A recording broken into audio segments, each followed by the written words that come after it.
తెలంగాణలో ఈసారి ఎలాగైనా పాగా వేయాలని బీజేపీ డిసైడ్ అయిపోయింది. దాంతో తెలంగాణ బీజేపీ అధ్యక్షుడిగా ఎవరిని నియమించాలి అన్న దానిపై పెద్దగా ఎక్సర్సైజ్ చేస్తున్నారు. అయితే కేంద్ర నాయకత్వం మాత్రం దాదాపుగా బండి సంజయ్ వైపే మొగ్గు చూపుతుందంట. ఆయన గతంలో 3 ఏళ్ల పాటు ఈ కీలకమైన పదవి నిర్వహించి పార్టీకి ఎంతో జోష్ తెచ్చారు.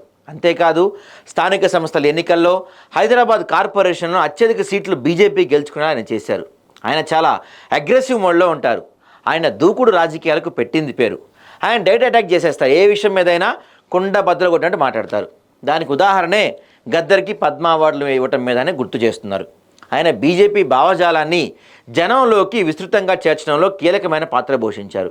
చాలా ప్రాంతాలకు బీజేపీ బండి నాయకత్వంలో పరిచయం అయింది. ఇక నిజానికి 2023 చివరిలో తెలంగాణ జరిగిన అసెంబ్లీ ఎన్నికల వేళకు బండి సంజయ్ అధ్యక్షుడిగా ఉండాల్సింది. కానీ పార్టీలోని కొందరి ప్రమేయం వల్లనే ఆయన్ను తప్పించి కిషన్ రెడ్డికి బాధ్యతలు ఇచ్చారు. ఆ మీదట బండి సంజయ్ లోక్సభ ఎంపీగా గెలవటం, కేంద్ర మంత్రిగా బాధ్యతలు స్వీకరించడం టకటక అయిపోయాయి.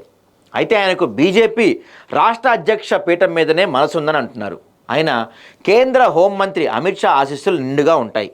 ఇక ఇటీవల తెలంగాణ నిర్వహించిన కులగణనలో అధిక శాతం బీసీలు ఉన్నారని లెక్క తేలింది. దాంతో బీసీల నుంచే కొత్త అధ్యక్షుడు వస్తారని కూడా ప్రచారం జరుగుతుంది.